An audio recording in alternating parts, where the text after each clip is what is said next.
Ça y est, on peut commencer. Votre cahier du côté exercice. Notez correction du devoir surveillé.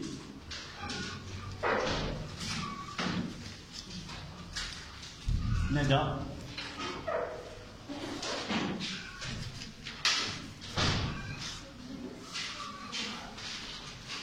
Manel. Et pas encore Haja. Ayman.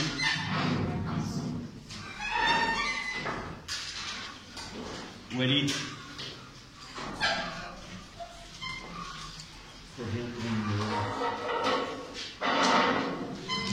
Comme d'habitude.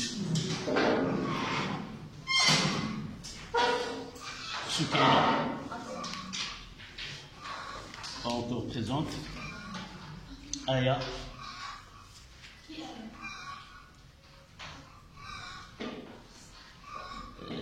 Toi, Aya. Non.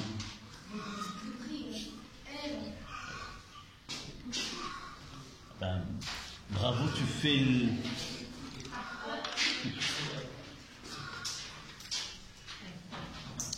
Lorsque j'appelle Manal, s'il n'y a plus qu'une seule, vous pouvez dire est-ce que Manal, et vous donnez le nom en facilitant la tâche.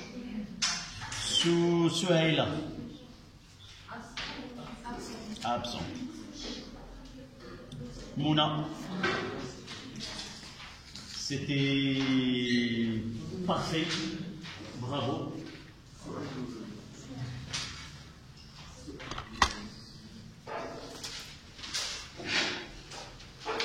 Amina. Hazar.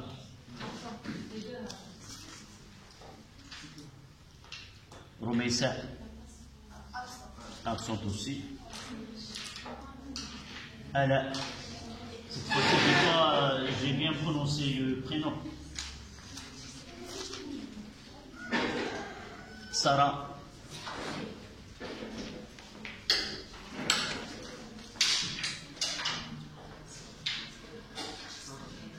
Salahuddin. Wissal. Salahuddin.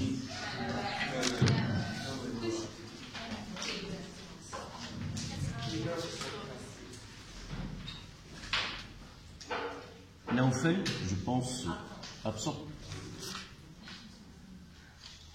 Mariam. Youssef.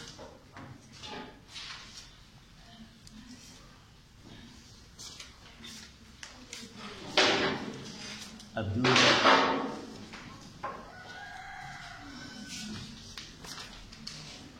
Hiba.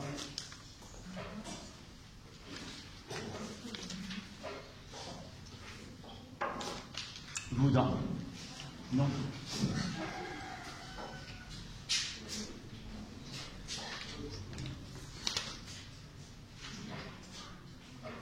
Aïcha. Yal.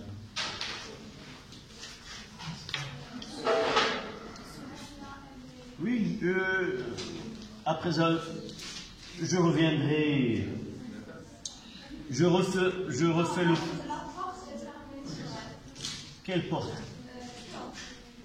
La porte de la... quelque part. Qu'est-ce qu'on va faire? De l'école. Il attendra le 9h30. Fatem Zahra.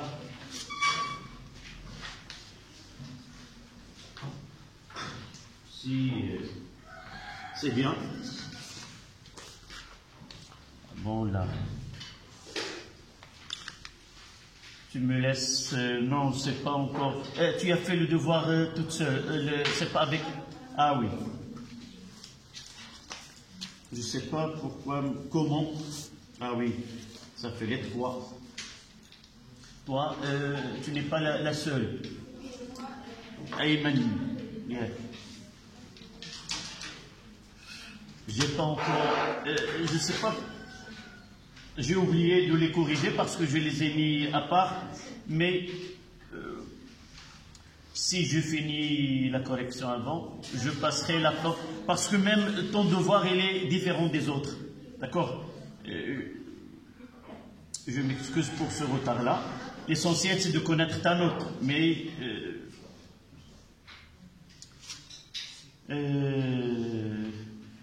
Aïchi. Oula. Non, Aïcha, Aïch. J'ai toujours dit que les noms et les prénoms, il faut bien l'écrire lisiblement en majuscule pour faciliter la tâche. Donc, ayez la gentillesse la prochaine fois. Donc, c'est ce.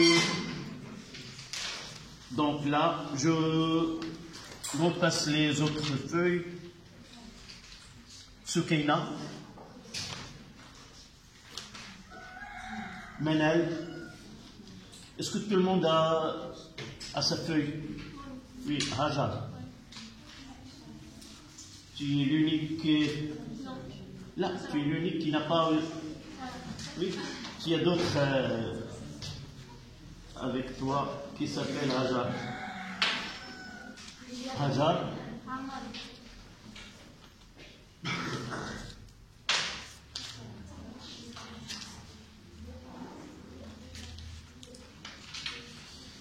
Donc, Mesa, Raja, Jéhi, Aymen, Sureila, Nisuma, Aymen, voilà.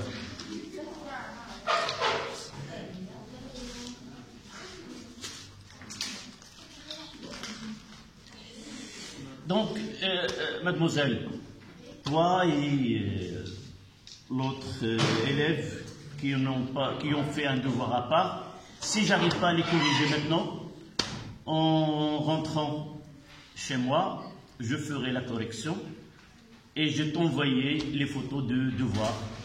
D'accord? Donc, quelques minutes et on commence la correction. Tu as bien passé d'abord le devoir? Les calculs. Donc, tu n'as rien c'est-à-dire ta note, elle sera bien, et pour la suite, tu peux te patienter un petit peu, et tu auras cette note-là par la suite. D'accord? Donc, notre devoir, c'était uniquement de la physique, parce que nous avons traité que la physique dans cette partie. C'est la physique nucléaire.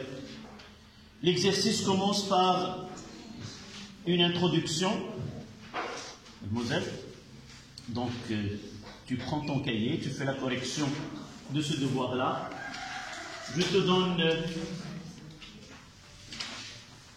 voilà un exemplaire de ce devoir. Tu le colleras sur le cahier et tu suis la correction. Non, j'ai là une feuille que j'ai écrivue. Oui, j'ai une et c'est son nom. Peut-être en corrigeant, il s'est glissé du feuille. Lorsqu'on arrivera à cette partie, je vais te montrer cette feuille, si elle est la tienne ou non. D'accord? De toute façon, toujours je fais la note sur la feuille. Et si tu ne trouves pas la note sur la feuille, je reverrai ce cas-là. Donc, il y avait une introduction. Vous l'avez, je pense, bien lu. Et on passe à la partie 1, la source de particules alpha utilisées par les Joliot-Curie. Donc, 1 en chiffre romain, premièrement. C'était la source des particules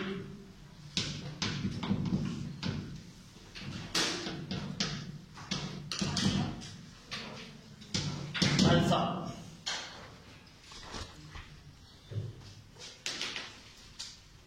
D'accord?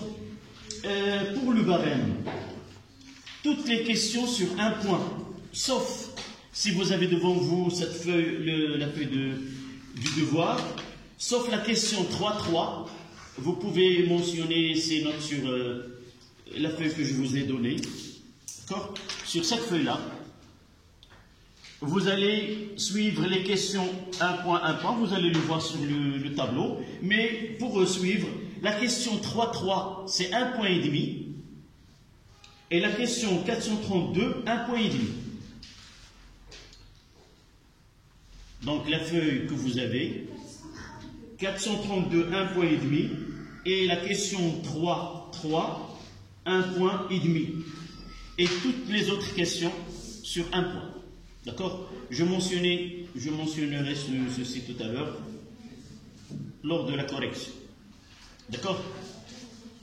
Donc le texte indique, c'est l'introduction de cette partie, le texte indique que les Joliot-Curie ont utilisé le polonium, élément naturellement radioactif, comme source de particules alpha. La question 1.1, définir un noyau radioactif. Ça, c'est une question de cours. Je tire votre attention concernant les questions du cours que vous devez apprendre ces réponses qui sont exemplaires.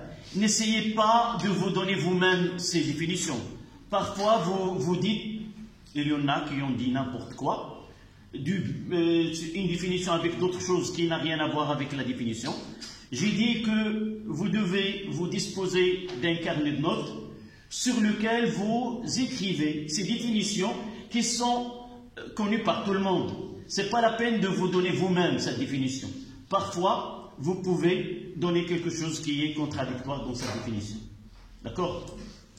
Donc la question, la réponse à cette question, elle est simple. Ça demande uniquement, qu'est-ce que ça veut dire un noyau radioactif? C'est un noyau d'abord instable qui se désintègre spontanément en un autre noyau avec émission de particules et de rayonnement, tout simplement.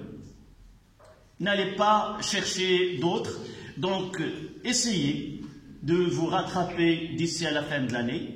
Vous revenez à ces devoirs où il y a des définitions T1,5 par exemple ou autres, et essayez d'écrire ces définitions sur un carnet.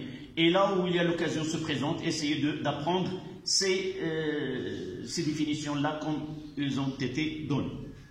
Donc, on notera un noyau radioactif, c'est un noyau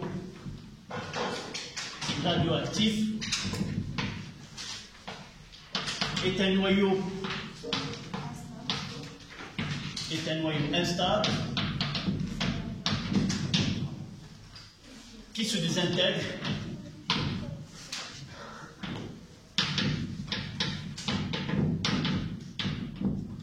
en un autre noyau plus stable avec émission de particules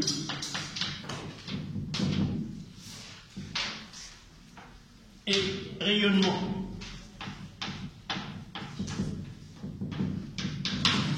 C'est pas la peine de citer ces particules. Donc il suffit de dire qu'il y a émission de particules et de rayonnement. Oui, quand est-ce qu'un élève doit formuler sa propre réponse? Lorsqu'il lit beaucoup et il maintient la langue française. Parfois, on peut mélanger des phrases qui donnent des choses contradictoires. Avant de donner moi-même une définition, ça demande du temps. La première des choses, c'est d'apprendre des définitions qui sont prêtes à utiliser. Et avec le temps, je peux donner une version plus simple ou... oui. Je peux prendre une définition, la lire, et tu vas voir que on dit tout et on dit rien. D'accord? C'est pour cela, il vaut mieux commencer par avoir des réponses modèles, de les apprendre, de les comprendre et de les utiliser par la suite. La question 1-2. Là, je vais demander à quelqu'un de me lire la question 1-2.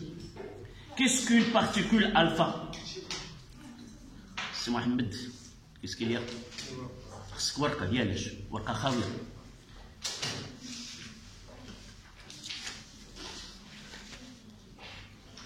Pourquoi faire? Vous pouvez répondre? Voilà.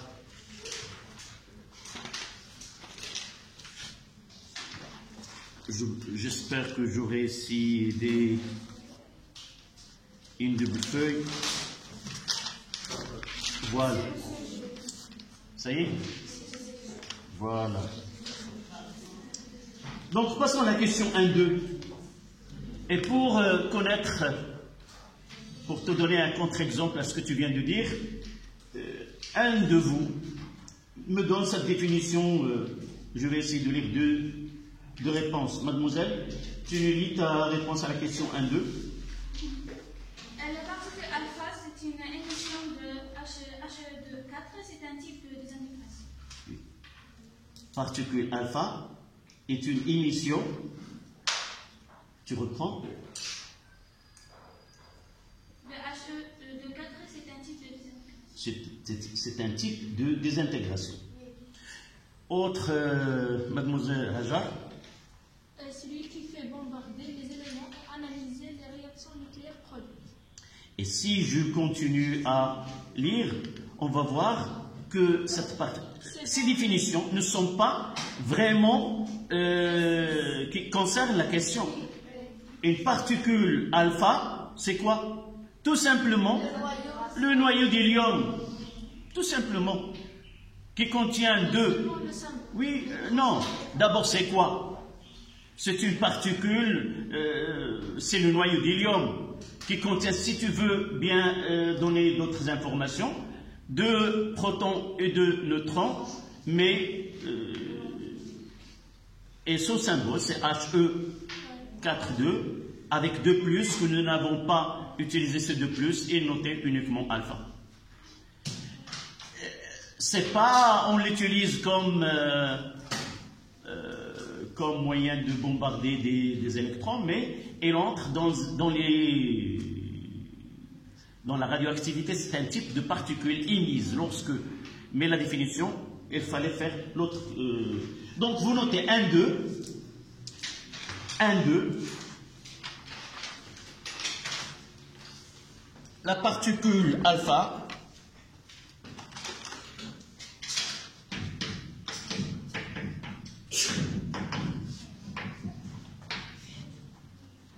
La particule alpha est un noyau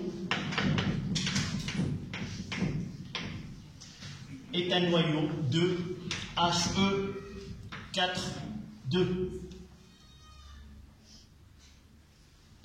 On mettra 4,2 He2+.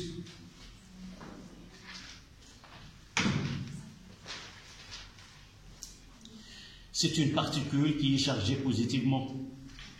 Malgré que dans l'écriture des équations, on n'écrit que He4,2. Pourquoi? Parce qu'on s'intéresse uniquement au noyau et on ne s'intéresse pas aux électrons de ces noyaux utilisés dans la radioactivité. Donc toujours c'est un point pour chaque... Là, c'est un point. Et là, c'est un point. La question 1.3. L'écriture de l'équation d'une réaction nucléaire utilise la notation X à Z, où X est le symbole de l'élément envisagé. Précisez ce que représentent A et Z. C'est une question qui est très simple, et malgré ça, on n'a pas la plupart des questions n'étaient pas précises. D'abord, je donne le nom de A et le nom de Z, puis je dois dire ça représente quoi. Je mettrai que Z, c'est quoi?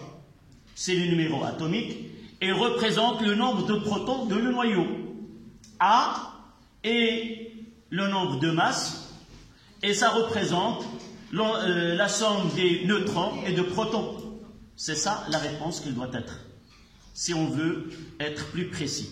D'abord, lorsqu'on demande une grandeur donnée, nous devons donner son nom et sa représentation. D'accord? Donc, 1,3.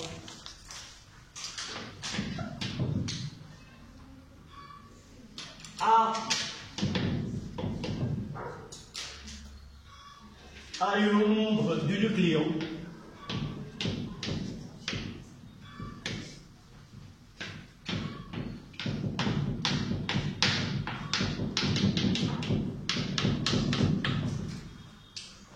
Où N, c'est le nombre de neutrons.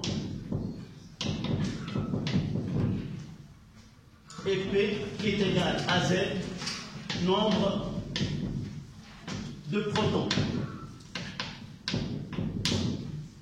Z, c'est le numéro atomique.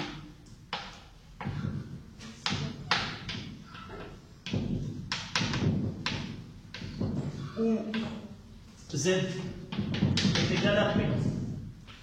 J'ai déjà défini qu'est-ce que ça veut dire P.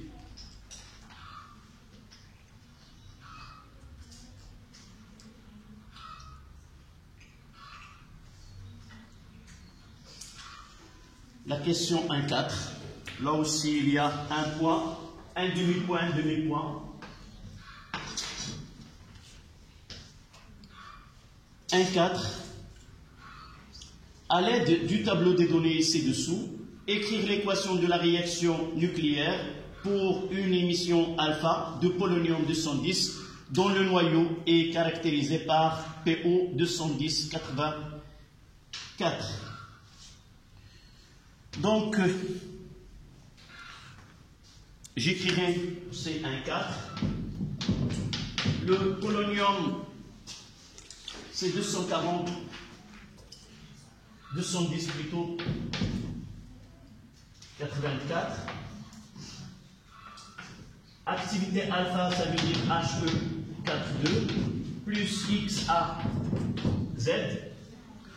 En appliquant la loi de conservation, nous aurons 210 est égal à 4 plus A, ce qui donne A est égal à 206 et 84 est égal à 2 plus Z, ce qui donne Z est égal à 82. À partir du tableau, s'il vous plaît un peu de silence, à partir des données, ce X, A, Z n'est autre que le PB, le plan 206, 84. 82, oui. 82. Et je vais écrire une deuxième fois cette équation. PO 210.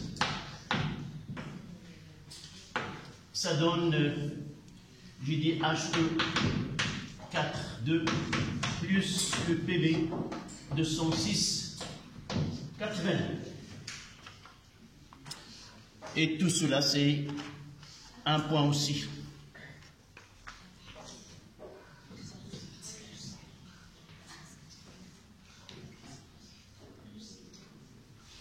Vos ailes.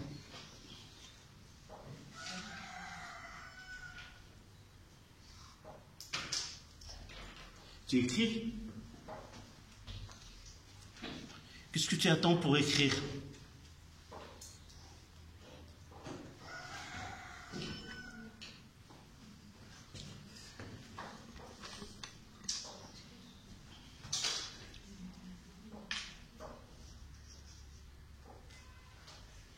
Donc c'est que ce qui nous ramène à la partie 2. Cette partie 2 qui a pour titre la réaction probable proposée par la réaction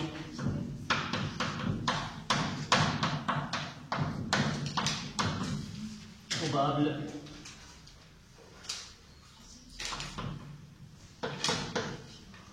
par Julio et Curie de 1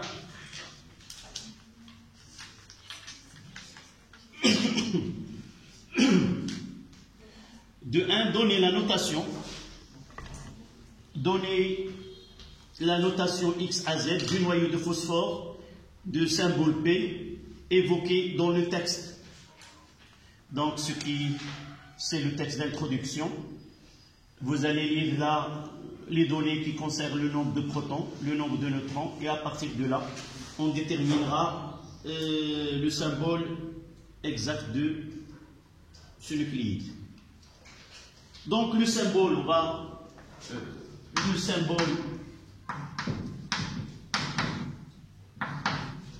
est P. C'est P31, j'ai dit le symbole, c'est 30, 15. Et comment j'ai su, c'est à partir de données composées de 15 protons et de 15 neutrons. À partir du texte, le noyau, 15 protons et 15 neutrons. Ça veut dire que A est égal à 15 plus 15. 15 protons, ça veut dire que Z est égal à 15. Voilà la justification de cette réponse de 1 qui est sur un point.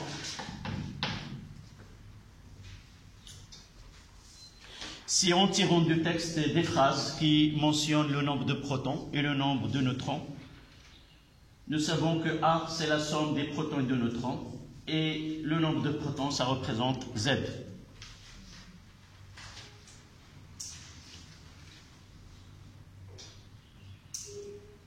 De la même façon pour la question 2.2,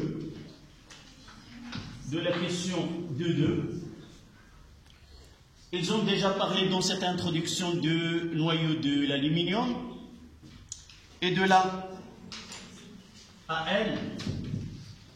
Nous avons A est égal, d'après les données, c'est 13 plus 14. Est égal à 27 et Z est égal à 13. Ce qui nous permet d'écrire AL, c'est 27, 13. Aussi, un point là, la question 2.2.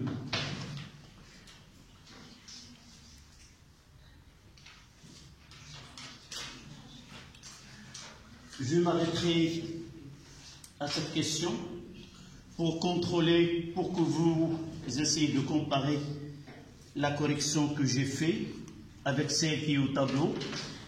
Et dites-moi s'il y a une différence entre ce qui est devant vous sur le tableau et ce que j'ai fait sur vos feuilles. S'il n'y a pas de différence. Oui?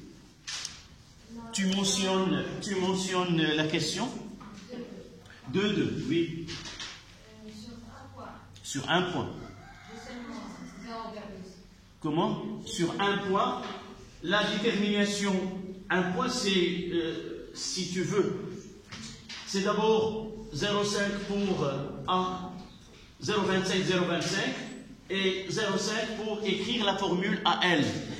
S'il y a une discussion, je peux, ce point-là, on peut lui dire c'est 0,25, 0,25, et là, c'est 0,5. D'accord? Si vous n'avez pas la note complète pour une question donnée, je peux rendre ce point, là, comment je l'ai... D'accord? Si tu as comment... Sûrement, si tu as un demi-point, c'est que tu as écrit d'une façon sans justifier que AL c'est 27,13. Si tu as passé par comment connaître A, comment connaître Z, je dois donner un point.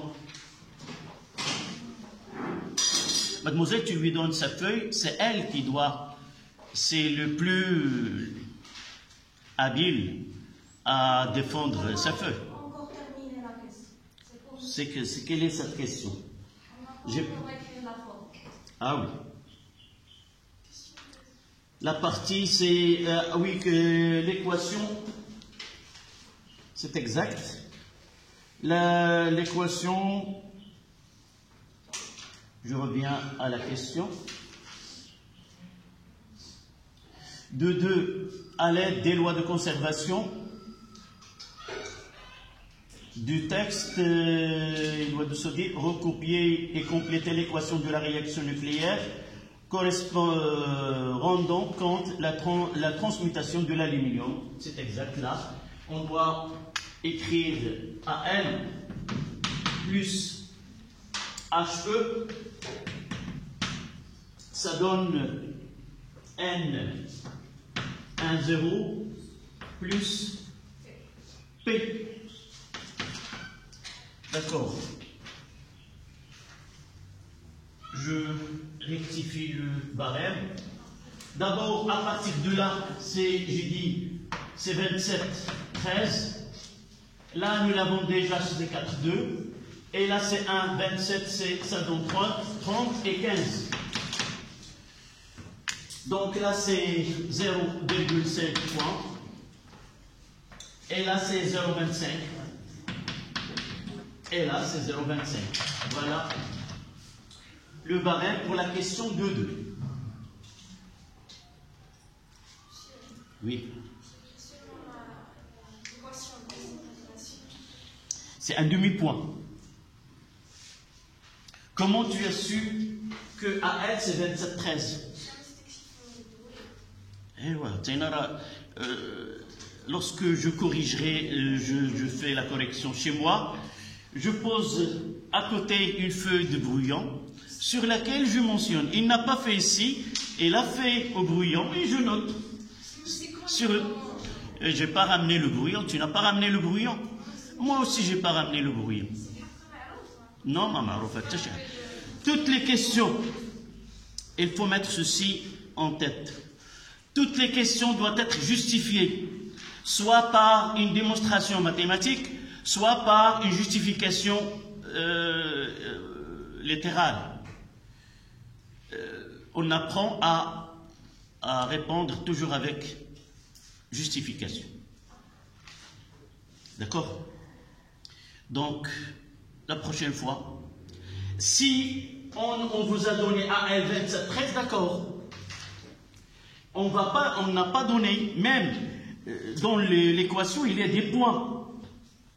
Des points pour AL, pour HE, pour P. Donc la première des choses, c'est, pour HE, c'est pas demandé, nous l'avons déjà fait. Pour le P, c'est déjà fait. Donc AL, la première des choses, connaître A et Z de AL pour accéder à cette équation. D'accord? Donc tu as perdu un demi-point. La prochaine fois, essaie de justifier les réponses. D'accord? Pas de... Je peux effacer le tableau et passer à la deuxième partie. Qu'est-ce qu'il a la particule? La question numéro 1, 2. Qu'est-ce qu'elle a cette question chez... Combien tu as eu sur cette question? 0,5.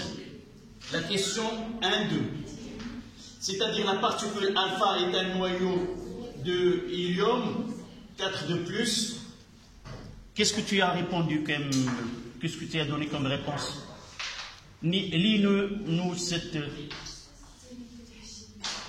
Un peu de silence, s'il vous plaît, et écoutez.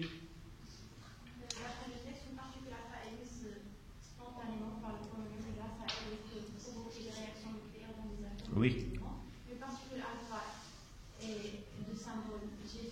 Oui. Tu n'as qu'un demi-point.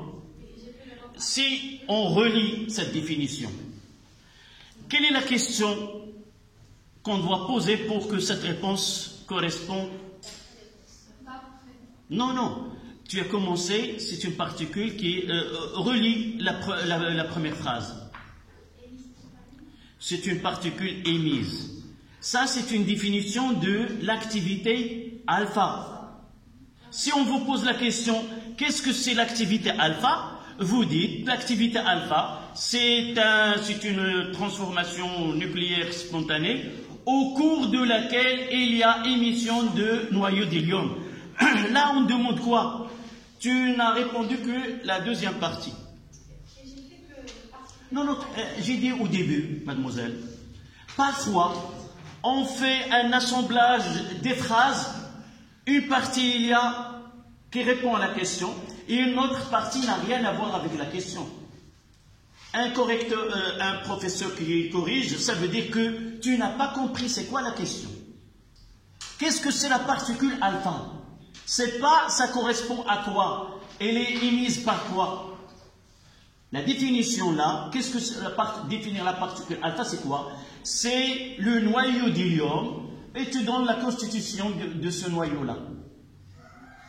Tu m'as donné 2 réponses, mais généralement c'est 2 réponses, une juste et l'autre qui ne répond pas à la question.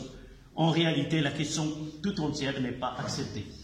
Si tu me donnes le choix de choisir entre 2 réponses, toujours je choisirai celle qui est fausse.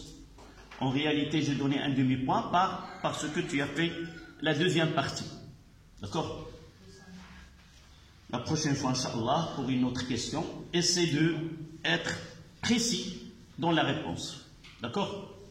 Tu as commencé par la définition de l'activité alpha ou de la radioactivité alpha. Voilà. 2-3. Voilà, 2-3. 2-3. Non, 2-3, nous l'avons déjà fait, c'était... Non, c'était 2-2. Qu'est-ce que nous avons fait 2-2? On a juste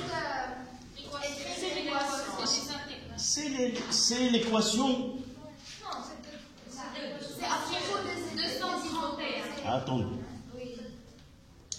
Dans la réaction probable proposée, nous avons fait quoi? 2-1, c'était quoi?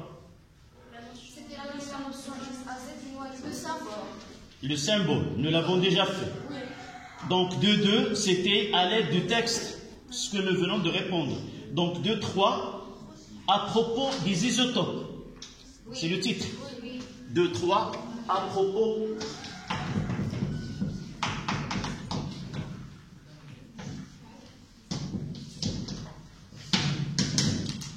« 2, 3, 1. Quand dit-on 2 noyaux sont isotopes? Là, ça, il vous paraît une question qui est très simple. Mais en réalité, plusieurs réponses n'étaient pas correctes. Ni ta réponse. On dit que 2 noyaux sont isotopes quand ils sont le même nombre de protons Z et le nombre de masse A et de neutrons N différents. C'est très bien. Mais j'ai trouvé des réponses qui ont... Là, lorsqu'on dit le même Z, ça veut dire le même symbole. Mais ils disent le même nombre de protons Z et ils s'arrêtent. Donc, même nombre de protons et nombre de neutrons différents ou nombre de nucléons différents. Voilà. C'est 2, 3, 1. deux isotopes sont deux noyaux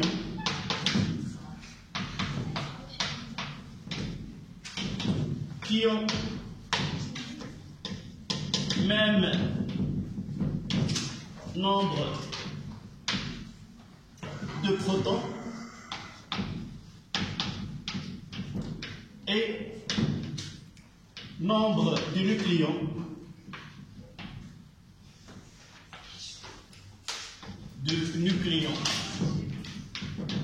différents. C'est-à-dire diffèrent par le nombre de neutrons. Voilà, c'est un point aussi.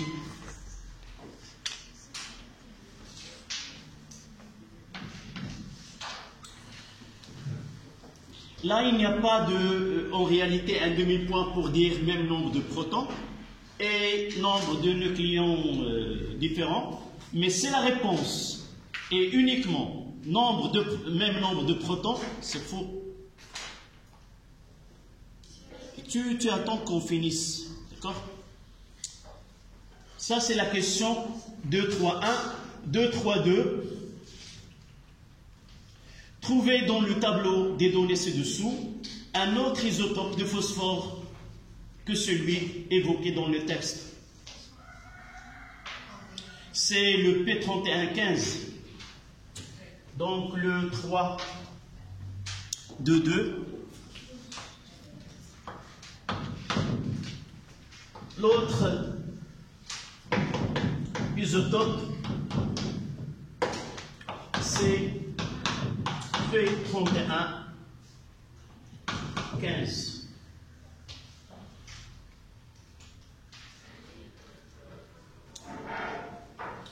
C'est pas, la justification, c'est que elles ont le même symbole. Là, on doit utiliser le même symbole, même nombre Z. Même symbole, c'est-à-dire même Z.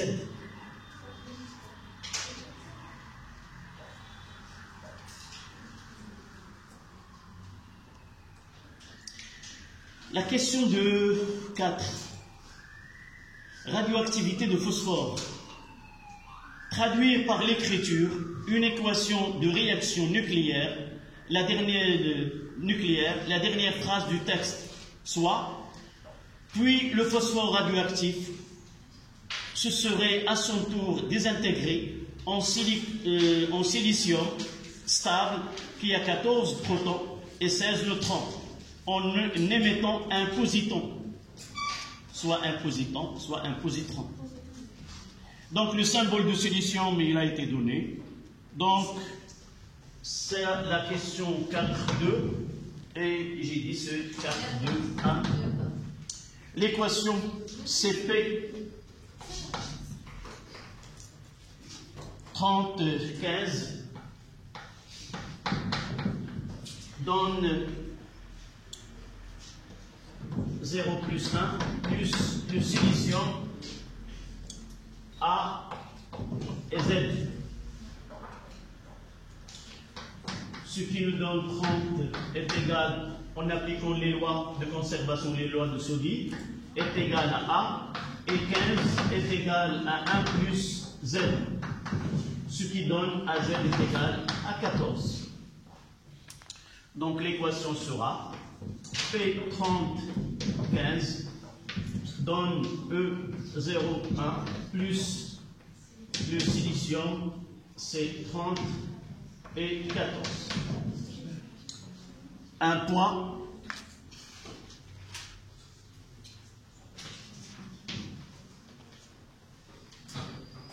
Un demi-point pour l'application des lois de Soddy et un demi-point pour écrire l'équation définitive. En réalité, 0,25, 0,25, 0,25, 0,25, et là, c'est 0,25.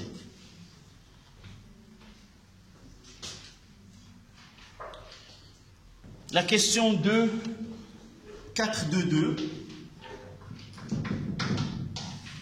De quel type est la radioactivité? Oui. Bêta plus est la radioactivité.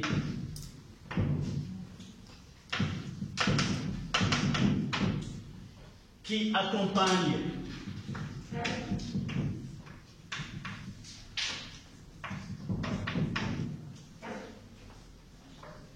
c'est bêta plus, c'est la radioactivité, puisque, voici la justification, puisque il y a émission des positrons, puisqu'il y a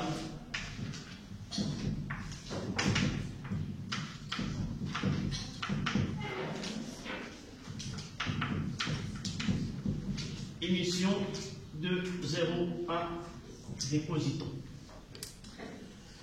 Aussi, c'est un point.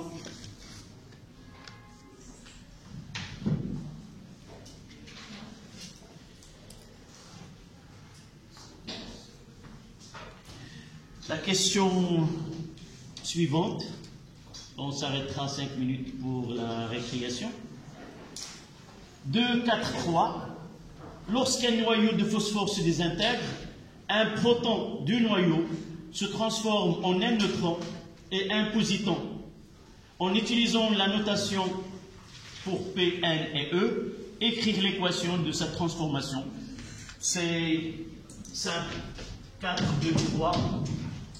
Donc P donne N plus E. Là c'est 1, 1. Là c'est 1, 0. Et là c'est 0, 1.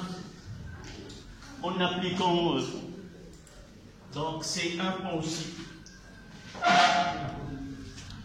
Je n'ai rien à justifier, puisque dans les données, ces données P, ces données N, ces données E, avec leur symbole, c'est P11, N10 et 01. Ce n'est pas la peine de mettre A, Z et ainsi de suite et appliquer les lois de conservation. Là, il suffit de les ordonner dans cette équation, c'est un point. Donc, dites-moi s'il y a quelque chose. Oui, tu me donnes quelle question d'abord? C'est la question, tu me dis 2, 3, 2, 3, 1. 2, 3, 1, oui. Lis-nous ta réponse. Lis-nous ta réponse.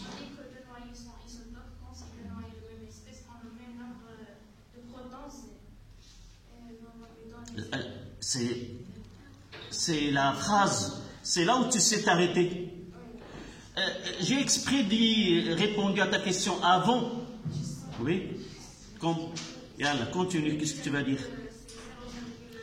Une petite remarque. Ceux qui n'ont pas d'objection sur la correction peuvent prendre la récréation. Ceux qui veulent corriger leurs feuilles peuvent rester. D'accord? Oui, tu continues. Mademoiselle, on vient de la réponse finale. Si tu n'as pas mentionné il y a le nombre de neutrons diffère ou A diffère, c'est 0. Viens ici et complète ce que tu viens de dire.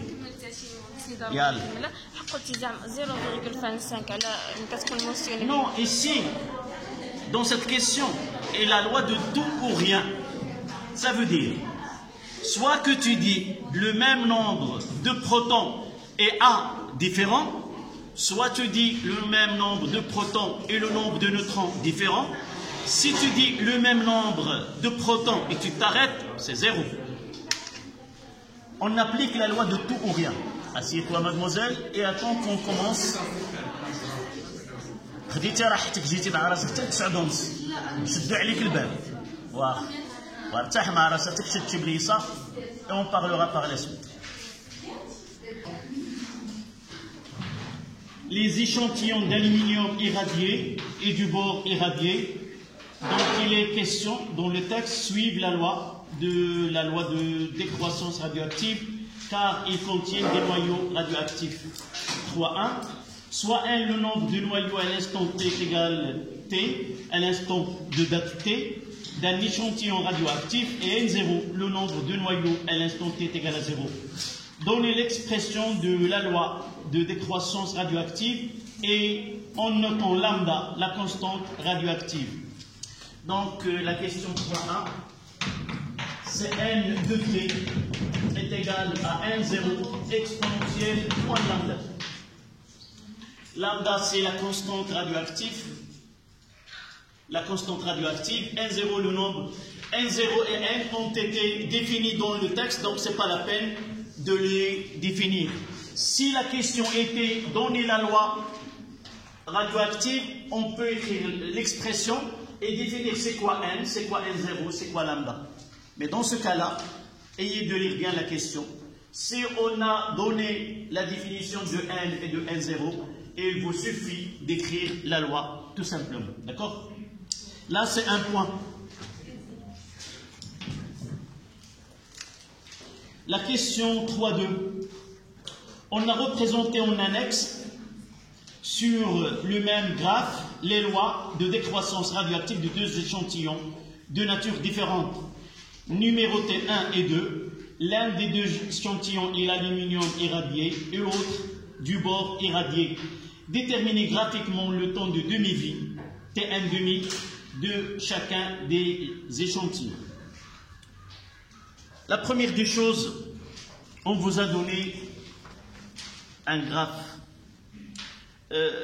Il vaut mieux dans les devoirs qui viennent par la suite, non pas rendre la feuille tout entière, ayez le réflexe de prendre de la couper. Je conseille même mes élèves pour le baccalauréat, ils peuvent couper cette partie-là et la coller sur la réponse et travailler sur et la rendre avec la copie, même s'il n'est pas demandé, pour gagner de temps au lieu de refaire, parce qu'on vous demande de justifier comment. Donc il vaut mieux, je mettrai des devoirs par la suite de cette façon, et essayer de faire ce travail avec vous de la colle et essayer de couper cette partie, travailler sur ce graphe et la rendre collée sur la feuille de réponse. La première des remarques. La deuxième, c'est que vous faites une projection et vous mentionnez c'est T1 demi, et vous vous contentez uniquement de les mentionner. Il faut déterminer la valeur de T1 demi pour chaque courbe. Une réponse, vous mettez une projection T1 demi sans mentionner sa valeur présumée sur le graphe, ce n'est pas une réponse complète. Je dois faire, comme vous voyez là dans cette réponse, il y a une projection, et là, je mets T1 demi, à côté est égal la valeur, soit j'écris la valeur que j'ai définie, soit je le mets entre deux valeurs. Si je n'arrive pas à lire précisément, je fais en valeur. D'accord? Donc la plupart des réponses, ils ont fait cette projection sans mentionner ou sans écrire la valeur. C'est une réponse qui n'est pas juste. Non acceptable. Je ne donnerai pas, par exemple, dans ce cas-là, c'est un point, uniquement 0,25 pour le T1, le premier, et 0,25 pour le deuxième. Il reste un demi-point pour lire. Et parmi les compétences qu'on peut dégager de cette question, c'est comment un élève est capable d'utiliser une échelle pour lire une valeur. Donc, ce n'est pas uniquement pour, voilà, le 1 demi, voilà 1 0 sur 2, voilà T1 demi. Non, c'est combien ce 1 0 sur 2? C'est facile de la calculer, mais la projection nécessite l'utilisation de cette échelle. Un petit carreau correspond à combien? Et je fais mon calcul, c'est 5 carreaux, ça correspond à tel, et j'écris en bas. Peu importe la valeur que vous trouvez, toujours le correcteur, elle acceptera si votre méthode, elle est acceptable. C'est-à-dire, vous avez utilisé une échelle, vous avez fait un calcul, mais pour le correct en baccalauréat, on accepte la valeur qui est comprise entre deux valeurs. D'accord? Donc, pensez à ceci la prochaine fois. Nous aurons l'électricité, nous aurons des courbes et on demande de calculer des grandeurs.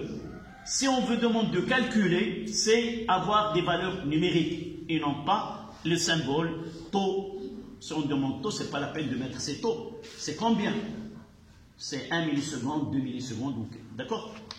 Ça, j'ai trouvé pas mal de copies qui n'ont pas donné avec précision, mais avec une valeur numérique pour chaque grandeur. Donc, notre réponse pour cette question qui est 3,2. 3,2.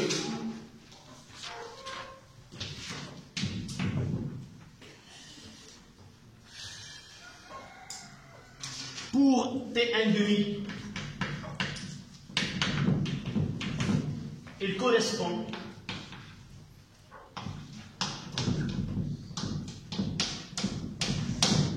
à n T1,5 qui est égal à 1,0 sur 2. Et de là, pour la courbe, pour la droite, on trace la droite là.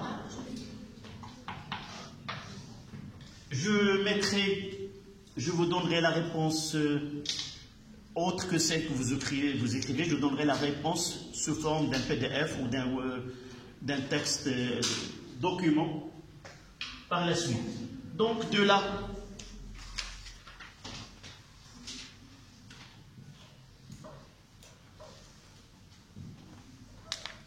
et là c'est 1,0. Là c'est 1,0 sur 2. Ça donne ici T1,5 pour la courbe numéro 2. Et là, T1,5 pour la courbe numéro 1. En utilisant T1,5 2, et là c'est T1,5 1. T1,5 2, c'est presque 200 secondes, ou généralement on mettra 2,0, 10 à la puissance 2 secondes, pour laisser la marge d'une incertitude, plus ou moins d'une valeur, c'est-à-dire un peu plus peut être un peu plus que 200, peut être un peu plus moins que 200. Et T1,5 1, par ce calcul, c'est 8, à peu près 8,5 10 à la puissance 2 secondes. Si vous mettez 9, c'est acceptable. Si vous mettez moins que 8. Donc généralement, ce qui compte, c'est d'abord schématiser et écrire là. Soit qu'on met est égal ou à côté, je mettrai les valeurs là. Essayez d'utiliser un stylo vert pour toute notation sur les courbes comme celle-là.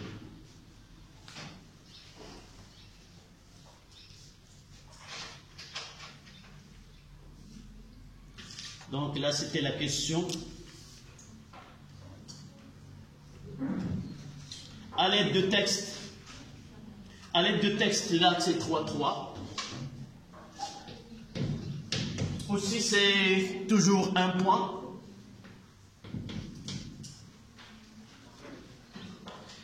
Si vous avez mentionné uniquement T1,5 1, T1,5 2, c'est un demi-point. Si vous complétez avec les valeurs présumées de T1,5 2 et T1,5 1, c'est 0,5. Ça veut dire que cette note-là, c'est 0,5 sur le schéma, et là, 0,5 sur la détermination de ces valeurs. La question 3.3, s'il vous plaît. Mademoiselle, est-ce que tu as écrit la réponse? Oui, monsieur, mais... Oui, monsieur. Je vous ai demandé dès le début. Oui. Pour cette question, le diagramme, il a N0, c'est 1 fois 10 à la puissance 7. On la divise Oui. Sur 2. C'est 5, dit, oui. Mais quand on fait Mademoiselle, écoute, je te donnerai la tu n'as pas fait ce devoir-là. Il vaut mieux à la maison de le refaire comme exercice ou comme devoir à la maison, et tu comprendras ce qui... tu ne peux pas répondre comme ça. Il faut avoir le temps pour lire. Et après, soit que tu reviens à la correction de tes camarades, soit que tu liras une réponse que je vais l'envoyer dans le groupe par la suite. D'accord? Si vous avez déjà entendu. La réponse, vous l'avez déjà? Oui. Avant ou après le devoir? Non, après le devoir. Donc vous avez déjà la réponse de ce devoir-là. Ça m'arrive parfois d'envoyer, essayer de suivre ce que je fais dans le groupe WhatsApp. Peut-être un jour je donnerai le devoir et je donnerai sa réponse. Ou parfois ça m'arrive de donner un devoir à la maison et par la suite vous le trouvez comme devoir surveillé. Donc il faut être des chasseurs de primes. Essayer de chasser les occasions. Donc, à l'aide de texte, identifiez le 1 et 2 en lisant les données. S'il vous plaît, que T1,5 de l'aluminium est égal à combien? C'est 3 minutes 15 secondes. C'est-à-dire est presque 3 fois 60 plus 15. Et ça donne 1,195 secondes. C'est très proche de la valeur 2. Proche de la valeur de 10 à la puissance 2 secondes. En réalité, toujours lorsqu'on a un graphe sur lequel on travaille, toujours la lecture n'est pas précise. C'est pour cela, généralement, il y a un écart entre la valeur qui est déterminée par une méthode expérimentale qui est généralement précise que celle qu'on détermine à partir d'une courbe ou un graphe. Donc, toujours il y a cette différence entre la valeur expérimentale et une valeur qu'on détermine théoriquement à partir d'un graphe. Donc, si vous trouvez une petite différence, c'est acceptable de point de vue scientifiquement. D'accord? Oui. C'est 9,5 fois 10 à la puissance. Combien? 9,5. Non. J'ai dit, comment tu as su 9, je vous ai donné un graphe qui était très petit. Mademoiselle, c'est difficile de lire une telle précision. Là, j'ai travaillé sur une feuille qui est plus large, échelle plus grande, et c'est facile de lire avec exactitude. Même si tu as donné 9 virgules, c'est acceptable. D'accord? L'essentiel, c'est quoi? C'est de mentionner comment tu as déterminé et dire comment. Par exemple, normalement, on doit que 7 carreaux correspond à tel, j'ai tel, ou vous utilisez une échelle en centimètres. 1 centimètre sur la copie correspond à tel. Combien aura pour tel... D'accord? Échelle, 1 centimètre correspond à combien de temps? Ce que je calcule pour T1,5, combien avec une règle, lui correspond X. Je fais la règle de 3 et je détermine. Quelle que soit la valeur que tu as obtenue, je suis obligé de l'accepter. Pourquoi? Parce que tu as appliqué une méthode qui est scientifique. D'accord? Qu'il peut être 8,5 ou 9 ou 10, c'est autre chose. Mais le procédé que tu as utilisé, il est correct. D'accord? Donc, nous disons que la courbe, c'est qu'il y a 1,9, c'est la courbe 2. Donc, le graphe numéro 2 correspond à combien correspond à L. Le graphe numéro 1 correspond à l'autre, le bord. Il suffit de justifier pour un et l'autre, c'est automatiquement correspond à l'autre noyau. Aussi, c'est un point. Un point. Comment sont répartis, comment est ce point réparti? 0,25 dire que la courbe 2 correspond à L, le graphe 1 correspond au bord. Justifier, la justification c'est un demi-point. Soit qu'on justifie que le graphe 2 est pour AL, soit ou le graphe 1 pour le bord, en comparant le T1,5 donné dans l'énoncé avec celui que vous avez déterminé. D'accord? Ça, c'était la question 3.3. On passe à la question 4 et peut-être la dernière partie. C'est l'aspect énergétique de bord irradié. 4.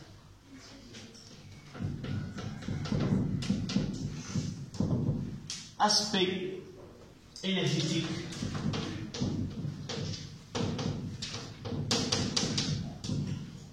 du bord irradié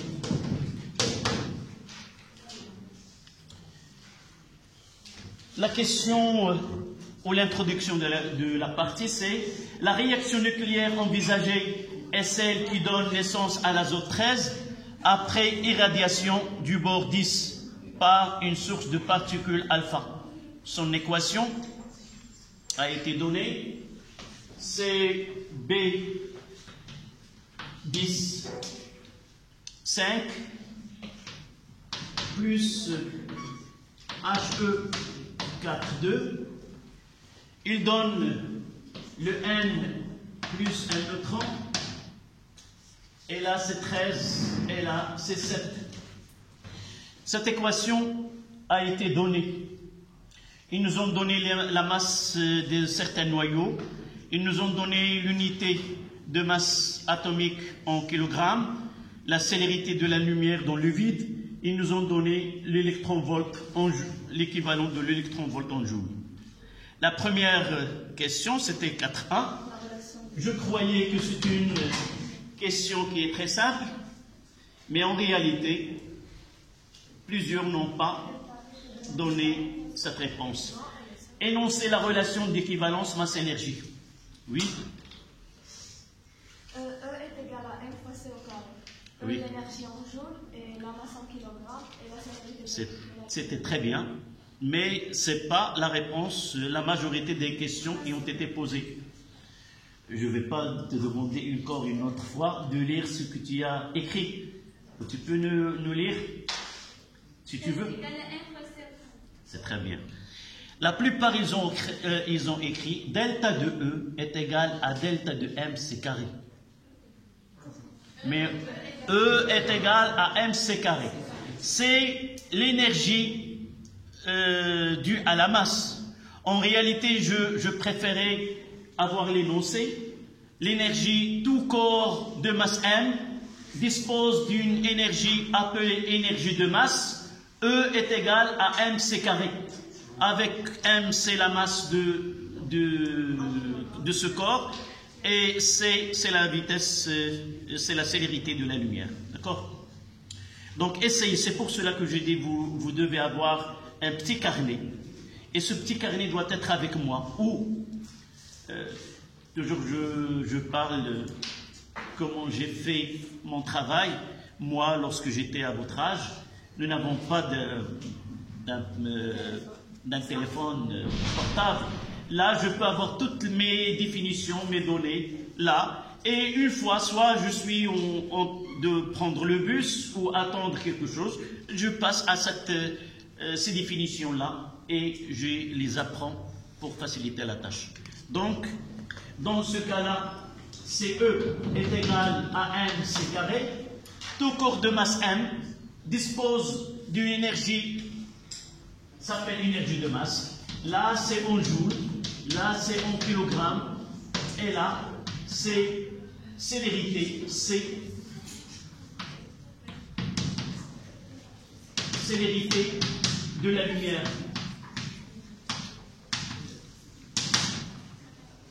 S'il vous plaît, je préfère que vous écriviez dans une réponse au baccalauréat que la définition doit être d'une façon littérale, et s'il y a une relation mathématique, vous l'écrivez par la suite.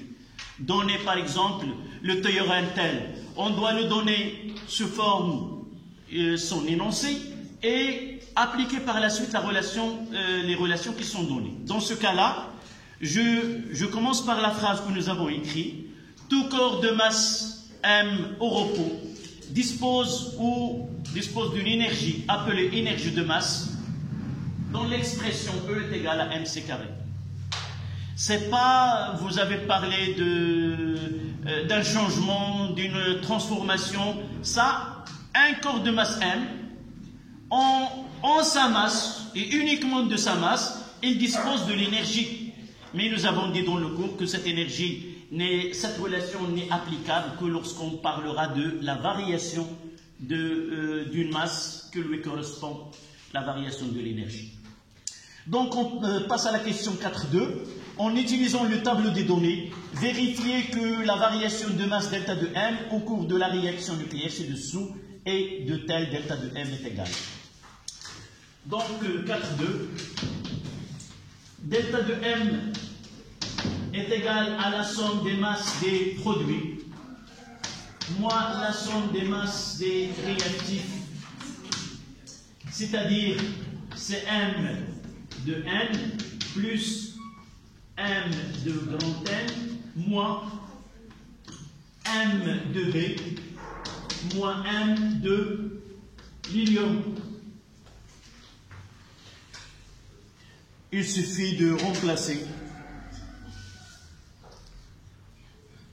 Il suffit de remplacer les valeurs. Et je mettrai ces...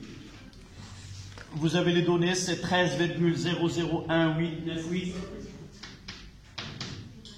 13,00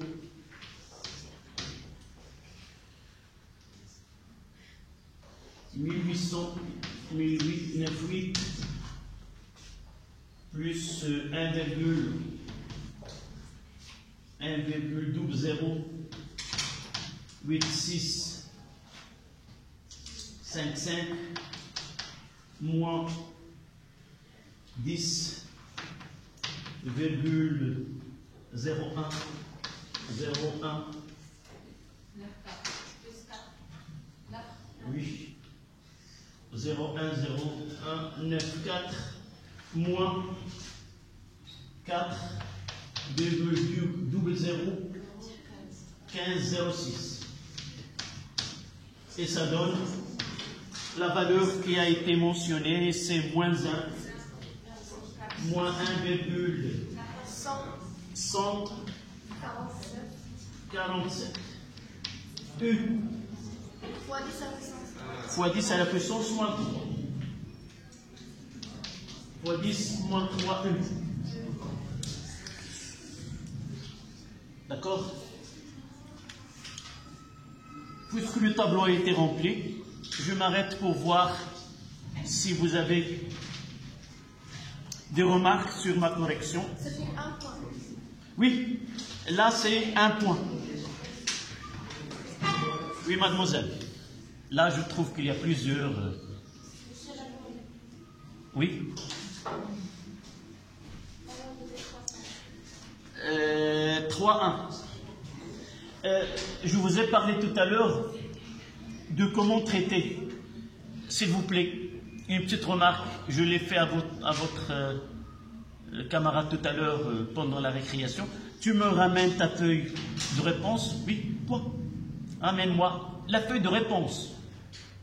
Voilà. vous n'étiez pas tous en classe. Je le prendrai, c'est pas comme exemple. Oui, tu retournes à ta place. C'est pas un mauvais exemple. Mais on doit penser que d'abord, il y a une confusion. Je donnais une feuille de brouillon, celle-là. Vous l'avez comme feuille de brouillon. Il y a une autre feuille de réponse, celle-là. Soit que je n'ai pas donné cette feuille, soit que j'ai donné les deux. Je ne sais pas, je ne suis pas sûr. Elle a pris cette feuille, il a répondu. Essayez d'éviter une telle présentation de feuilles. L'État vous donne un nombre illimité de feuilles. Vous pouvez utiliser jusqu'à 10 doubles feuilles comme ça. Ayez la gentillesse de nous aider pendant la correction. De deux choses. On est âgé. Même avec des lunettes, c'est difficile de lire. La première des choses. La deuxième, lorsque les réponses sont serrées, j'arrive pas à définir la limite de la question 1.1 et la question 1.2. Donc, essayez de mettre le titre de paragraphe, comme je fais ici. Troisièmement, loi de tel. Je laisse un espace au-dessous 1.1. Je laisse un espace et je réponds. Une fois que je termine, je laisse un espace et je passe à la question 1.2. Si je n'arrive pas à répondre à la question 1.2, je fais une estimation à l'espace que je dois, je le garde et je passe à la question 1.3 et ainsi de suite. Toujours, n'essayez pas de faire une telle présentation. Il m'a dit, votre camarade, il n'a reçu que cette feuille, donc on est complice dans ce travail-là, mais il y en a qui ont fait un travail, même si avec deux feuilles, deux doubles feuilles ou trois, ils ont fait un tel travail. Donnez de l'espace à la feuille et écrire à grand caractère. D'accord? Voilà. Mademoiselle, dans ce cas-là, dis-moi ce qui est pas. La question 3.1 n'a pas été notée. Tu as écrit cette relation-là. Tu mettras un point avec un stylo rouge. Ça y est? Oui. Ah oui, c'est là où. Vous avez oublié un. J'ai oublié. Un demi-point dans la question 3. راني وقفت فيها وخصك دغيا تاخذ داك يلاه tu mettras un point et demi sur la question qu'on va traiter par la suite. D'accord. Oui. هي كاينه شي بروموسيون في هذا السؤال هذا كنشوف كل شيء باغي. نعم. Oui, tu as écrit celle-là. Oui. Oui, oui, oui. C'est 4.1. Là, tu as écrit E égale à MC carré. Mais tu n'as. Oui, ça dépend dans quel. Ça, ce sont des. C'est pas des astuces, mais. Un demi-point. Parfois. Ce ne sont pas des secrets d'un prof qui, lorsqu'il fait la correction des feuilles. Parfois, je choisis des feuilles parmi toute la classe. Et j'ai une idée qui est au début idéale. Je dois avoir une relation mentionnée que ce. Et avec le temps, je conçois que tout le monde ne répond pas à cette étiquette que j'ai posée au début. Et par la suite, je laisse, même si ceux qui écrivent uniquement la relation, je donne un point. Peut-être tu étais parmi les premières feuilles que j'ai traitées, et j'ai essayé d'être rigoureux dans cette correction, mais par la suite, Donc, je mettrai ce demi-point, oui. Quoi? Où?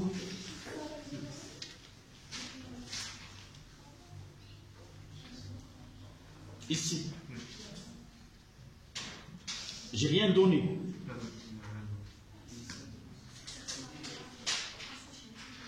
essayez de mentionner ces 2-1, 2-3, 2-3-1 pour que je connaisse. Oui. أنا هنا حتى هذه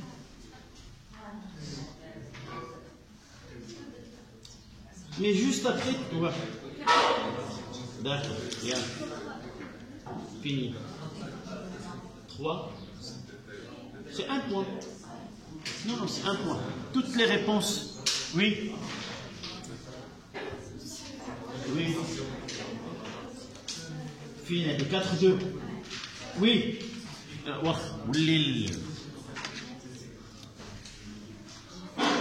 Pour cette question, il subit la loi de tout ou rien. C'est quoi la loi de tout ou rien? Soit que la réponse elle est complète, j'ai pas mis ce point-là, 0,5 pour delta de M, 0,5 pour l'application. Soit que la question est juste en totalité, un point, soit que même l'application numérique n'est pas, s'il n'est pas correct, c'est 0. Moselle, ce sont des règles. C'est 2 fois. Tu n'as pas de chance avec ce type de questions. Et il y a des questions qui s'appliquent à la loi de tout ou rien. Mademoiselle. Monsieur, vous avez donné 2 points ici. زايد. واش عندك زايد؟ لا جاوبيني. عندك زدت اكثر من عندك نقطة زايدة. كان عندك 2 احتمالات. تقول الحمد لله جاتي ياك دابا من قلتي بان عندك الزايد غتجيب لك الورقه وغادي نزول داك الزايد واخا اجي نشوف شنو كاين قلتي لي 2 مرات عطيتيني واخا غادي نشوفوا شنو كاين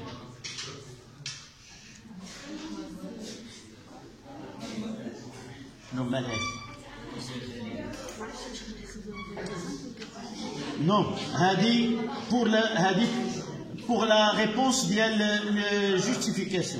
هنا عندك 2 لي ريبونس هنايا ياك عندك لو شوا فين هي لو شوا ديال عطيني لا كيسيون هاي لا كيسيون 3-2 فين هي لا كيسيون 3-2 تما ما عليها حتى شي حاجه ياك هي هذه يلاه درتي لي تي ان دومي تي ان دومي يعني ما عطيتيش لي فالور ديالو عندك ان دومي بوين ها هي اللي درت هذه هنايا سي لا كيسيون 3-3 شوف لا كيسيون 3-3 شنو عندك تما جوستيفيتي وما عطيتك والو على ديك الورقه تما هي هذه ان بوين هذه ان دومي بوين على تي ان دومي تي ان دومي وهذا لو ان بوين على 3-3 tu n'as pas de note sur 3-3 sur la feuille.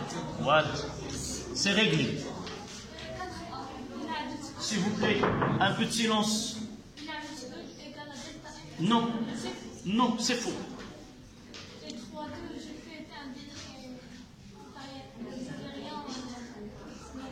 Écoute.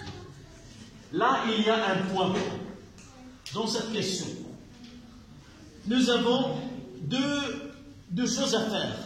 La première des choses, c'est travailler sur la courbe et tu dois mentionner T1 demi 1 et T1 demi 2. C'est un demi-point. Si tu complètes ton travail et tu essaies de lire T1 demi combien, T1 demi de l'autre combien, c'est l'autre demi-point. Si tu as fait ces 2, tu dois avoir un point. Si tu as fait la moitié, tu n'auras que la moitié. J'ai fait la moitié et vous avez... Tu n'as rien. Montre-moi la courbe.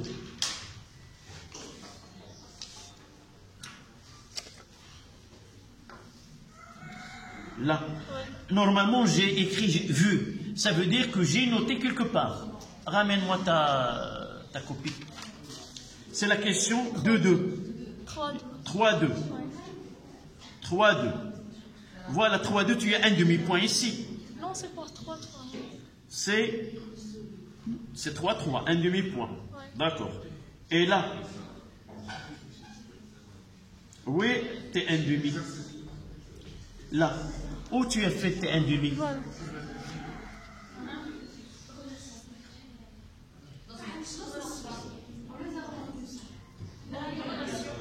C'est pas bien.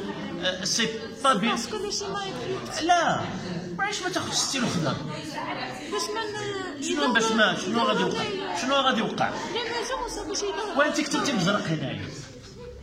لا ما بغيتش نكتب الشيما حتى باش يبقاو ظاهرين لي. لا بالعكس دابا tu n'as rien fait ici. J'arrive pas à lire. S'il vous plaît, lorsque vous travaillez sur un graphe, essayez d'utiliser un stylo vert. Le crayon, je trouve des difficultés à lire avec un crayon. Ou vous essayez de dépouiller, qu'il soit ou un stylo noir. C'est comment je dois travailler. Au début avec un crayon. Et lorsque je suis sûr de ma réponse, j'utilise soit un stylo noir, soit un stylo vert. N'essayez pas d'écrire avec de crayon qui n'est presque illisible.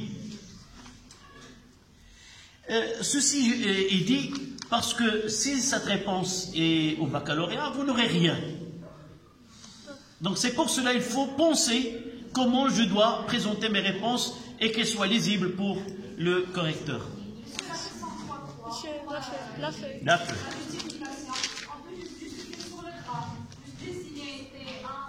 Comment la 3-3. Mais la justification n'est pas sûre. Tu dois faire un calcul. Pourquoi tu vas faire un calcul sur le graphe? Donc la justification sur la feuille, la lecture sur le graphe, et on fait assembler les deux. Je vois ce que vous avez fait sur le graphe et je lis ce qui a été écrit sur la feuille. D'accord? On passe à la dernière étape énergétique. 4-3-1. Exprimer la variation d'énergie delta de E au cours de cette réaction. Donc delta de E, c'est la question qui était avant à faciliter la tâche. Delta de E est égal à delta de M fois C carré. Voici l'expression, ce n'est pas la peine de revenir vers l'arrière. Et on fait le calcul. Non, on doit compléter là. Delta de M. Non, c'est la question, un point, oui. C'est séparé, c'est uniquement l'expression.